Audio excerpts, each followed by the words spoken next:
اعوذ باللہ من الشیطان الرجیم بسم اللہ الرحمن الرحیم وما ارسلناک الا رحمتا للعالمین صدق اللہ العظیم۔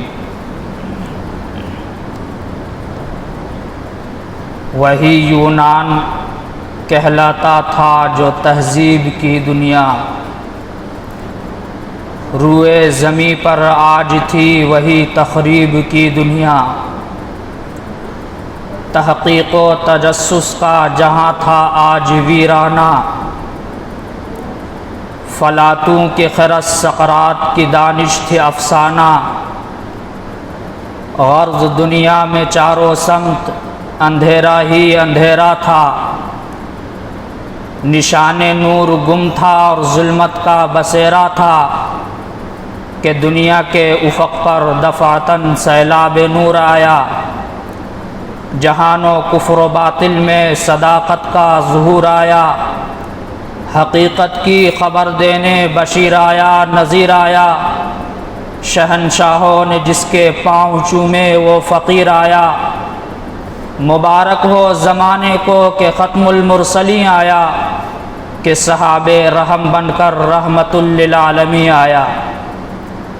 میرے محترم بزرگوں اور دوستوں، جیسا کہ ہم سب کو یہ معلوم ہے کہ یہ ربیع الاول کا مہینہ چل رہا ہے۔ یہ وہی مہینہ ہے جس مہینے میں حضور اکرم صلی اللہ علیہ وسلم کی ولادت باسعادت ہوئی۔ حضور اکرم صلی اللہ علیہ وسلم کی پوری 63 سالہ زندگی، اور اس زندگی کا ہر گوشہ اور ہر لمحہ یہ آپ کی سیرت ہے۔ بیان کرنے والا حضور اکرم صلی اللہ علیہ وسلم کے زندگی کے جس گوشے کو اجاگر کرے اور جس لمحے پر روشنی ڈالے، گویا کہ وہ ایک اہم عبادت میں مشغول ہے جب تک وہ بیان کرے، اور سننے والا حضور اکرم صلی اللہ علیہ وسلم کی جس سیرت کو سنے، جس گوشے کو سنے دھیان سے، گویا کہ وہ بھی ایک اہم عبادت میں مشغول ہے، اور ان کے نامہ اعمال میں ایک اہم عبادت کا ثواب لکھا جائے گا۔ میں اگر چاہوں کہ حضور اکرم صلی اللہ علیہ وسلم کی ولادت کا تذکرہ کروں یا آپ کی رضاعت کا تذکرہ کروں، یا آپ کے سامنے یہ بیان کروں کہ آپ صلی اللہ علیہ وسلم کس خاندان میں پیدا ہوئے اور خاندان کے کس شاخ میں پیدا ہوئے، آپ صلی اللہ علیہ وسلم نے کن کن عورتوں کا دودھ پیا، اور آپ صلی اللہ علیہ وسلم جب پیدا ہوئے، جب اس دنیا کے اندر تشریف لائے، تو اس وقت کیا کیا معجزات ظہور میں آئے۔ یقیناً اگر میں اس کو بیان کروں گا تو ایک اہم عبادت میرے حصے میں لکھا جائے گا اور سننے والے کے حصے میں بھی لکھا جائے گا، لیکن بیان ختم ہو جائے گا۔ جمعہ بعد آپ اپنے اپنے گھروں کو جائیں گے، یہاں سے کیا پیغام لے کر جائیں گے، کیا درس لے کر جائیں گے۔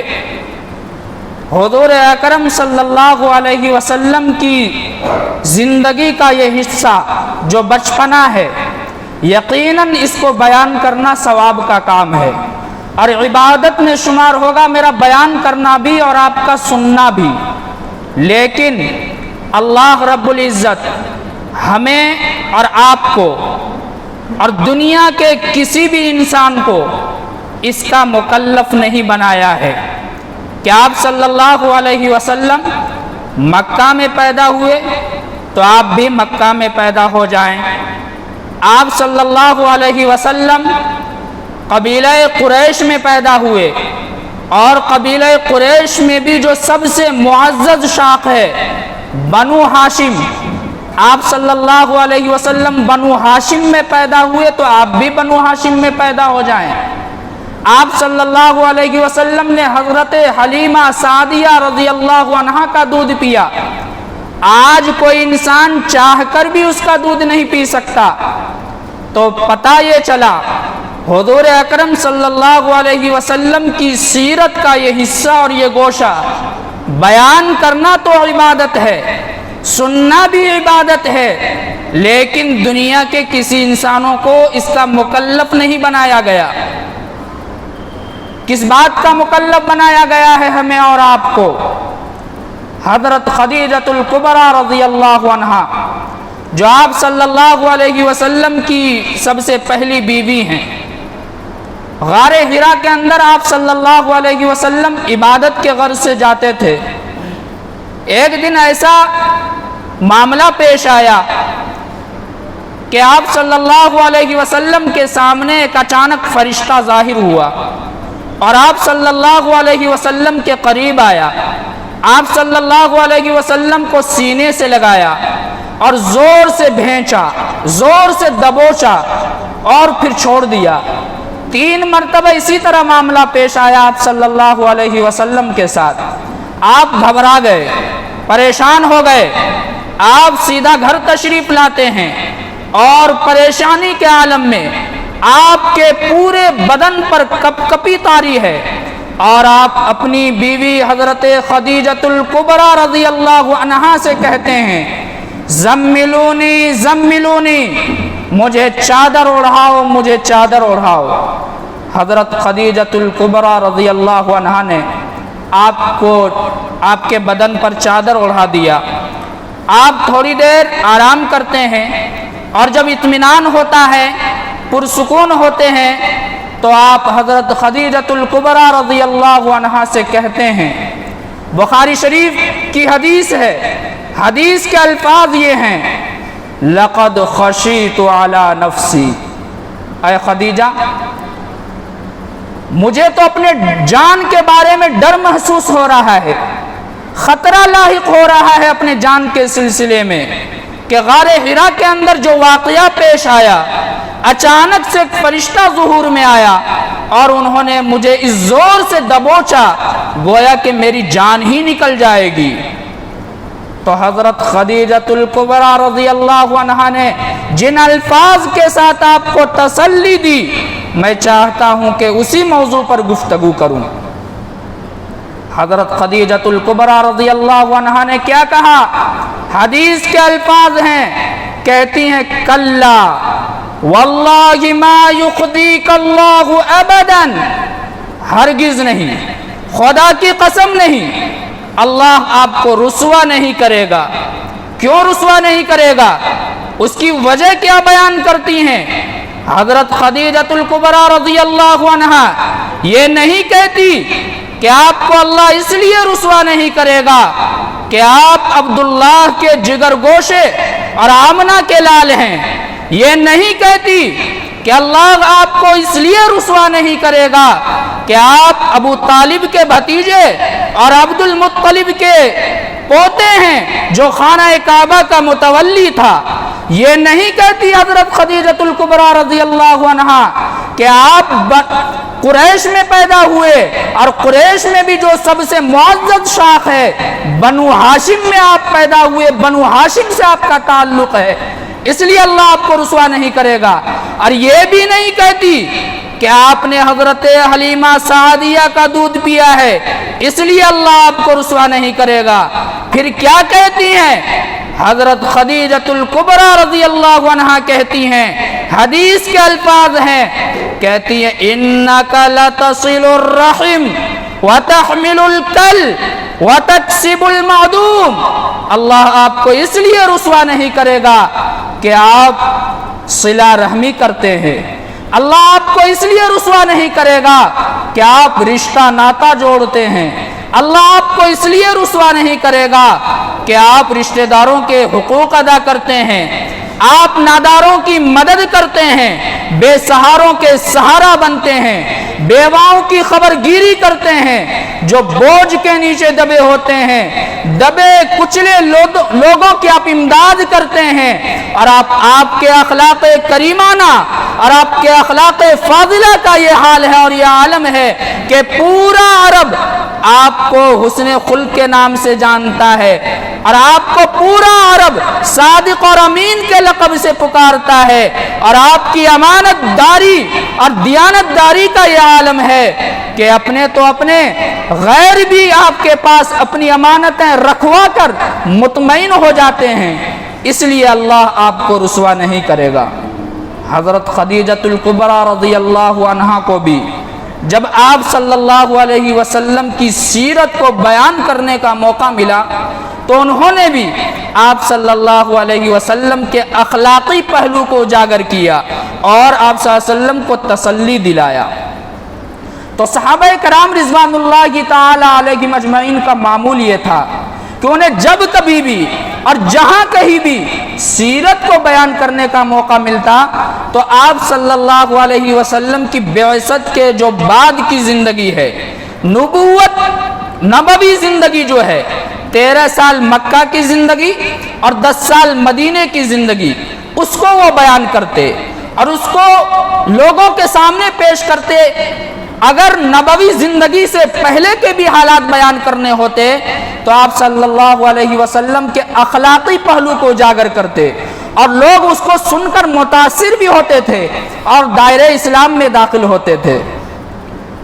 اور میں کہتا ہوں کہ آج اس وقت جو دنیا کے حالات ہیں، خاص طریقے پر ایسے موقع پر حضور اکرم صلی اللہ علیہ وسلم کی سیرت کے اسی پہلو کو اجاگر کرنے کی ضرورت ہے۔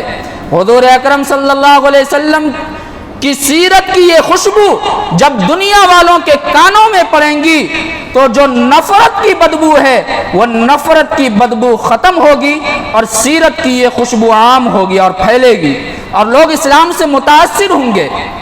میرے محترم بزرگوں اور دوستو، ایک صحابی ہیں، مشہور صحابی ہیں، حضرت اقسم ابن سیفی رضی اللہ عنہ۔ انہوں نے جب یہ سنا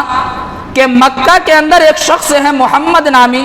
صلی اللہ علیہ وسلم، آپ لوگ بھی صلی اللہ علیہ وسلم پڑھ لیا کیجئے جب نبی اکرم صلی اللہ علیہ وسلم کا نام آئے، اس لیے کہ حضور اکرم صلی اللہ علیہ وسلم ارشاد فرماتے ہیں، حدیث جبریل ہے کہ حضور اکرم صلی اللہ علیہ وسلم کا جب نام لیا جائے اور اس پر درود نہ پڑھا جائے تو وہ شخص ہلاک اور برباد ہوگا۔ جبریل علیہ السلام بد دعا کرتے ہیں، آپ صلی اللہ علیہ وسلم اس پر آمین کہتے ہیں، اس لیے آہستے سے جب بھی حضور اکرم صلی اللہ علیہ وسلم کا نام آئے تو درود شریف پڑھ لیا کیجئے، صلی اللہ علیہ وسلم کہہ لیا کیجئے۔ میرے محترم بزرگوں دوستو، تو میں یہ کہہ رہا تھا، اقسم ابن سیفی ایک صحابی ہیں، انہوں نے جب یہ سنا کہ مکہ کے اندر ایک محمد نامی شخص پیدا ہوا ہے اور ان کا یہ کہنا ہے کہ میں اللہ کا نبی ہوں، اللہ کا رسول ہوں، اللہ کا پیغمبر ہوں اور اللہ رب العزت کی طرف سے میرے اوپر وحی نازل ہوتی ہے، اور مکہ کے لوگ اس کا انکار کرتے ہیں، تو انہوں نے یہ ارادہ کیا کہ مکہ جاتے ہیں اور مکہ چل کر معاملے کی تحقیق کرتے ہیں کہ آخر معاملہ کیا ہے۔ چونکہ وہ سردار تھے اپنی قوم کے، لوگوں نے منع کر دیا کہ آپ میری قوم کے سردار ہیں، ہماری قوم کے سردار ہیں، آپ اس طرح نہ جائیں، بلکہ پہلے اپنے قاصد کو بھیجیں، ایلچی کو بھیجیں، وہ معاملے کی تحقیق کر لے گا، اگر معاملہ ٹھیک رہا تو آپ تشریف لے جائیں۔ تو اقسم ابن سیفی کو یہ بات بہت پسند آئی اور اپنے قبیلے کے دو نوجوان جو معاملہ فہم تھے، بہت چست اور چالاک اور ذہین تھے، ان دونوں کو قاصد اور ایلچی بنا کر مکہ بھیجا، اور یہ لوگ حضور اکرم صلی اللہ علیہ وسلم کی خدمت میں حاضر ہوئے، اور جب پھر اپنے قبیلے کے پاس آئے، سردار کے پاس آئے، اقسم ابن سیفی رضی اللہ عنہ کے پاس، تو انہوں نے سفر حالات بیان کرنا شروع کیا کہ میں مکہ کیسے پہنچا۔ جب میں مکہ گیا اور لوگوں سے معلوم کیا کہ میں نے سنا ہے کہ محمد نامی کوئی شخص ہے مکے کے اندر جو اس طرح کی باتیں کرتا ہے، تو لوگوں نے منع کر دیا کہ خبردار اس کے پاس مت جانا، اس کے قریب بھی مت جانا، وہ جادوگر ہے،